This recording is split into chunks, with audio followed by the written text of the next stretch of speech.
okay, all right, these matches are crazy. Look at this. I know you're not taking any EU teams, but don't discredit Infuse as well. Infuse looked really good when we were in London. Listen. I know you have a thing against Europe. No, I do not. For whatever reason. Let's clarify here. Okay. I took 5 teams to get top 16 at champs from the EU. I felt really good about it. For some reason, just this particular event, when I went through the groups, they're so scary that I went towards North America. I think you could see teams making a deep run. You could see 1 to 2 teams with some sort of top 4, top 8 run from EU. But the pools, man, look at the pools. I think we have 2 teams from EU finishing the top 8 at this event. I think we very well could. I think probably not near the top portion of the top 8. I do think we do have 2 teams from Europe that do make I mostly just did though. those to piss Momo off. But we are getting ready. It's going to be uplink coming up next. Faze, a solid uplink team. Is there anything, though, that Enigma 6 can do to stay alive, to maybe push this one the distance, at least see Game 4? I mean, realistically, they've been playing the right way. It's not like they've been making bad strategy calls or been out of position or whatnot. Shoot a tiny bit better? They just need to win some more gunfights. Yeah, I think that attached gunfight really in that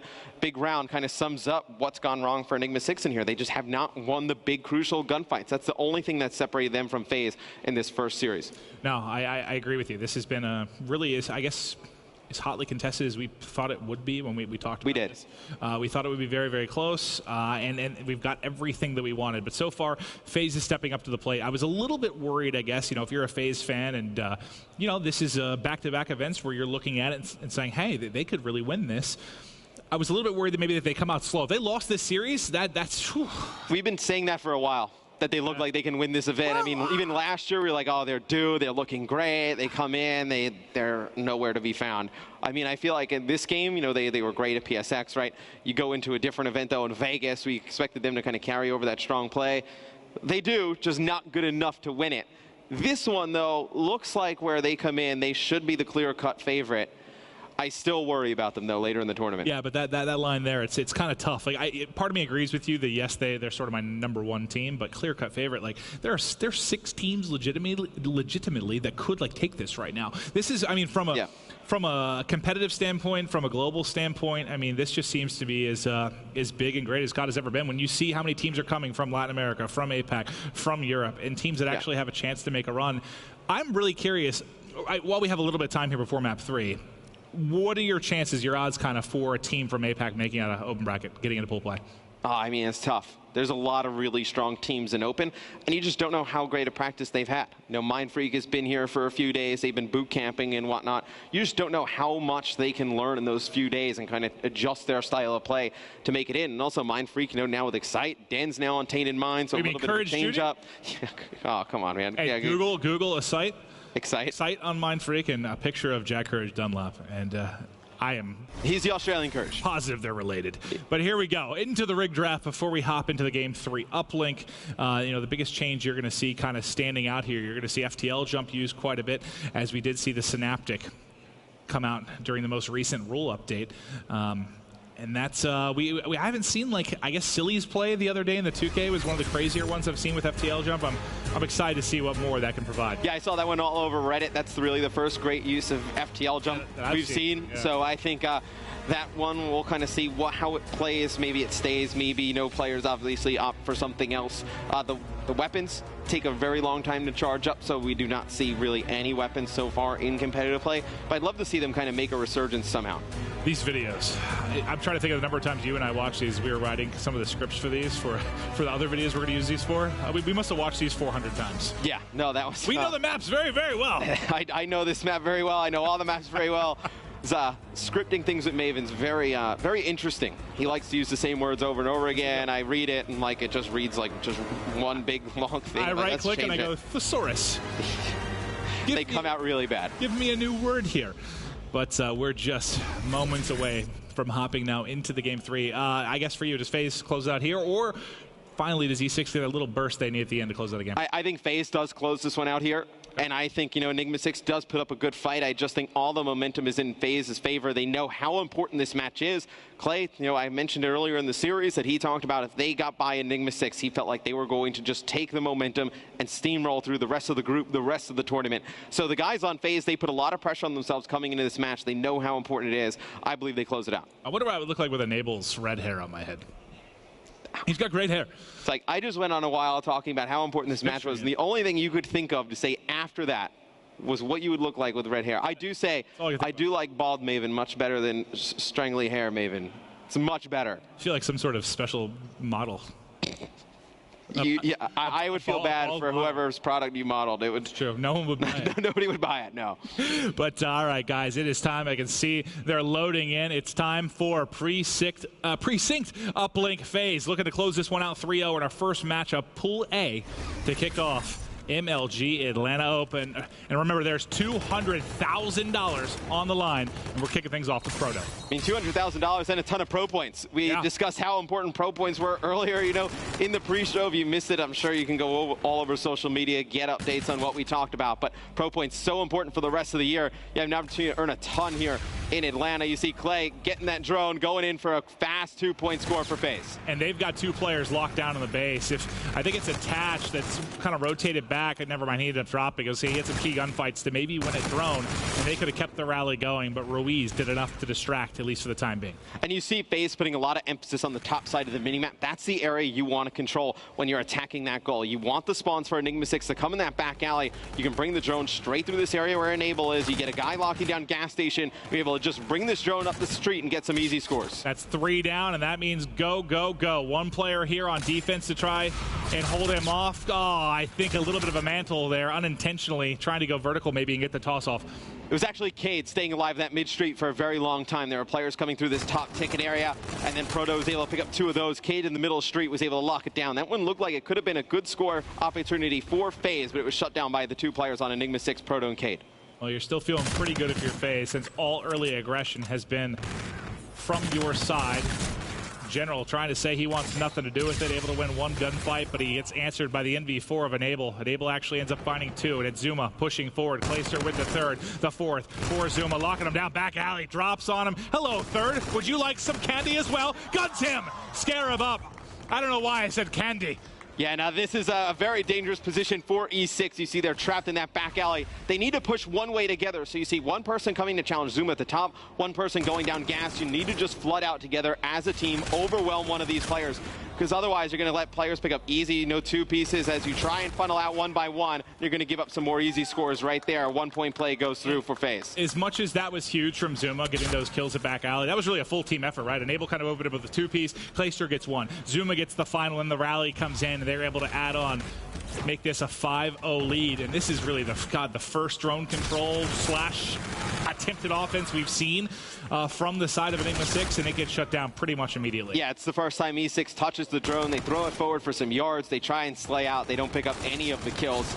It's really been the one thing separating these 2 teams is just those big, crucial gunfights. You know, whether it was in hardpoint, on the rotation, search and destroy in the clutch rounds. And here at the beginning of this uplink, they have not been able to secure their own base, not been able to secure map control. It's where Enigma 6 has faltered so far in this series. Zuma has another opportunity to pick up some big kills here. Behind 1, finds another one. There's a 3rd there at back alley. Just gets the reload. He's going to close. Zuma 17-4 on a 3 streak and just keeps lining them up. But it's 5 for attach. He's going off as well. He's fully streaked out. Bombardment there, locked and loaded.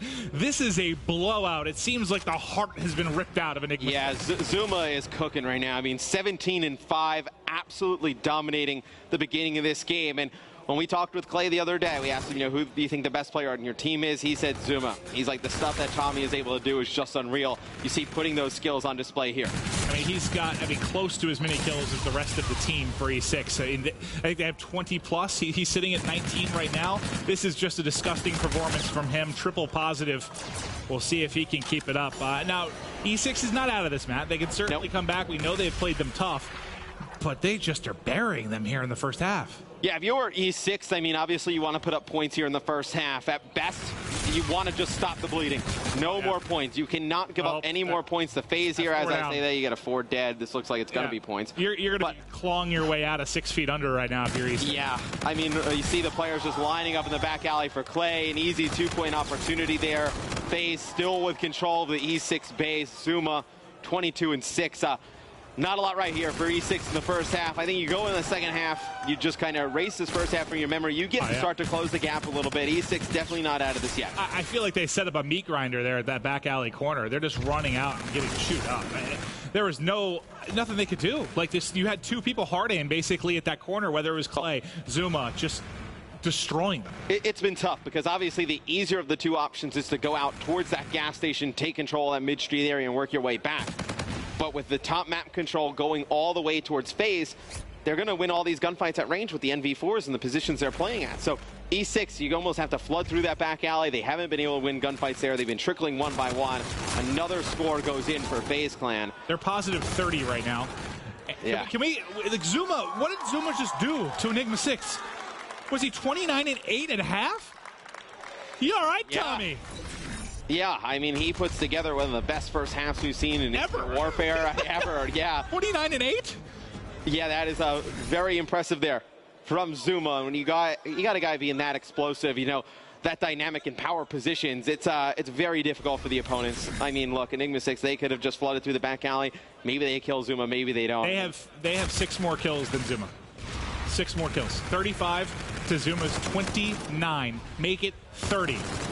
He's 30-8 right now. That's unreal. But Enigma 6 does have the drone. They do have top side control. So they're trying to get Faze in this back alley. Zuma takes out Ruiz as he's trying to push through the middle of the map. You do see a one-point play go on the board. So E6, they get one on the board. They're starting to put some pressure on Faze now. I feel they need to high-five somebody over there. Just give them a little bit of life, get something going. Again, it's not possible. You can get a vicious spawn trap. You saw what Faze was able to do. Can you answer back if you're E6? And we did see Faze a lot last year. It was not really an uplink, mostly in hardpoint. They'd get these huge leads, and the other team would just storm right back. They just kind of take their foot off the gas. And you do see Enigma 6, they're lighting up the kill feed now. They have drone control. They need to convert this into points fast. Yep, they're going to get 2 here. Now it's going to come down to the battle at mid-map for the drone. I think it's Ruiz by himself for the drone. They should be able to wrap this right back out. I'm just staring at the minimap. If Ruiz has it, you still have General here. This should be 2 more points.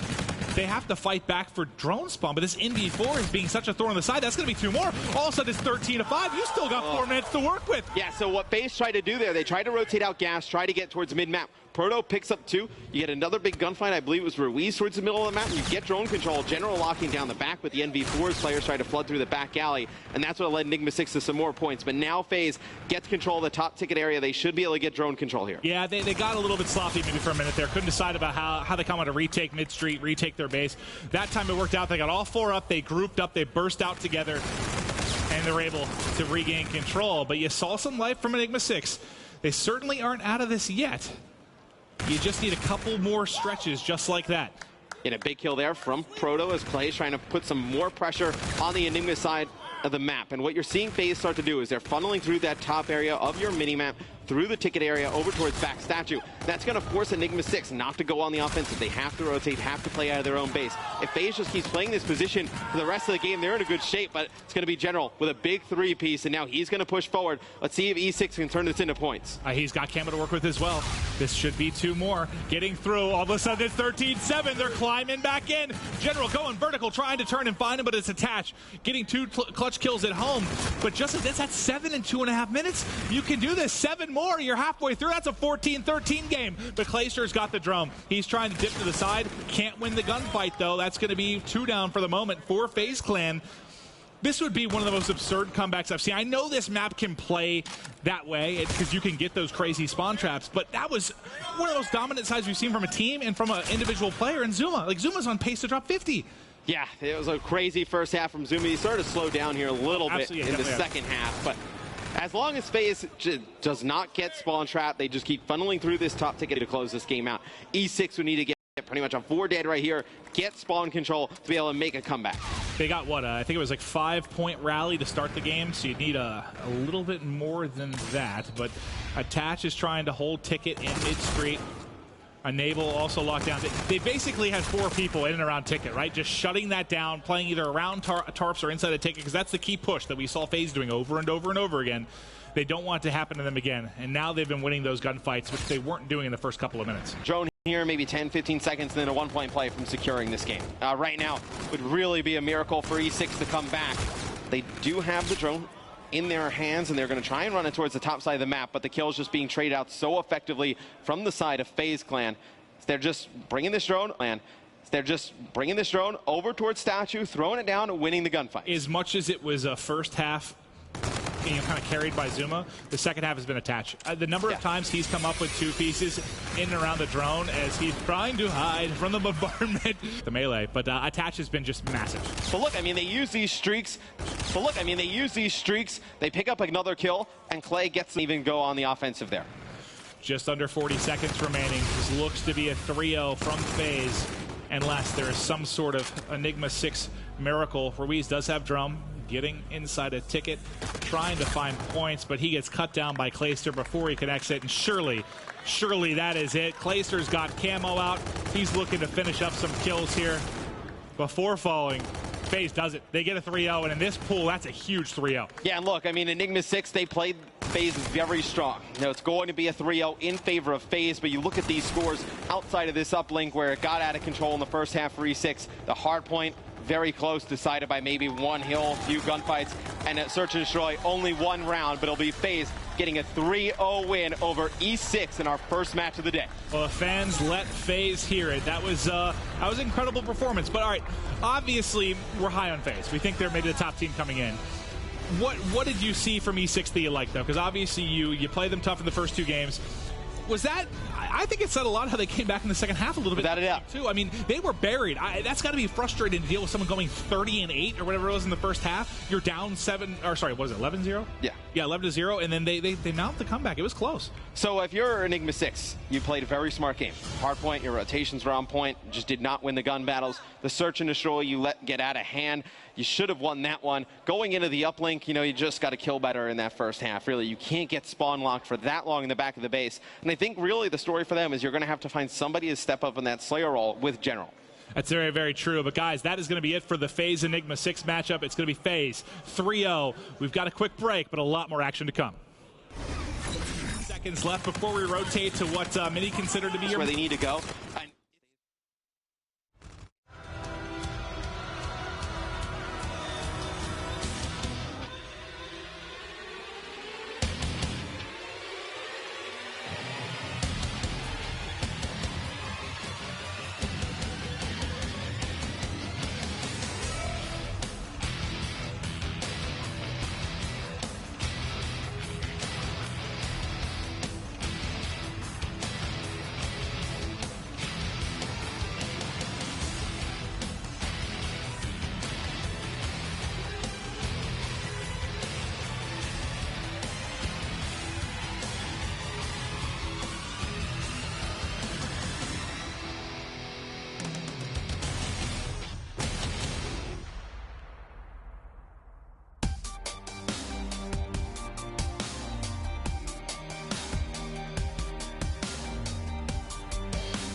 Welcome back, ladies and gentlemen. We are live from Atlanta, and we just saw our first match. It's in the books. Faze Clan 3-0 their way past ENIGMA 6. But while we were watching the favorites win game or match number 1 on the main stage, there's been a lot of action around here. And before we get to the featured matches, the stuff that's happening in the groups, we should talk about what's happening out there in the open bracket. A lot of notable teams here. We talked about the Australians coming over here, TP, but who are some of the other open bracket squads you've been looking out for? You got to be talking about Echo, Fox, and multiple other teams in this open bracket. It's tough to say, especially with the Australian talent coming over, which 4 spots are going to be filled by all these teams. The talent is so high here at Atlanta. So much is on the line. It's tough to predict this early. Let's take a look at our graphic of all the teams. Now, for anyone who isn't aware of the open bracket seedings, of course, that's available on MLG.tv if you want to see the full bracket. But Tainted Minds comes in with the #1 seed, Mind Freak, struggling a little bit in the 2Ks, right behind them at the #2 seed. So if they're able to go all the way through the open bracket, we would see Tainted Minds join squads like Rise Nation and Faze in that Group A. Mind Freak potentially would make their way into Group B, but looking at this list, Momo, we got a lot of international squads here. Who are you looking at? For sure, I'm looking at the European teams. I mean, Epsilon, there's been a lot of drama behind them before CWL London. They, had a bit of a rough start to the whole CWL, but they're making it through. They're currently in round 2. Imperial, Shane, he's leading the squad. He's already found himself into round 3. And so far, so good for the Europeans in the open bracket. So they're still in it. They're powering through, but they've got a long road ahead of them. Yeah, and then one of the most notable things is Tainted Minds and Mind Freak. We've known Mind Freak has been on top of the APAC region for years now. One of the longest teams until they had a player leave. Den's parted ways, and I think that's really going to impact their possibilities coming in and just make it out of open brackets. The team I'm looking at is going to be TK. I think it's going to be all NA coming out. You're looking at Team Caliber. I was talking to Theory and Gujar. He's like, we're out here with the scrubs, man. We don't get pro passes anymore. We can't even get in the pro lounge this event. They're fighting their way through the open. We'll see if they're able to secure a spot in our groups.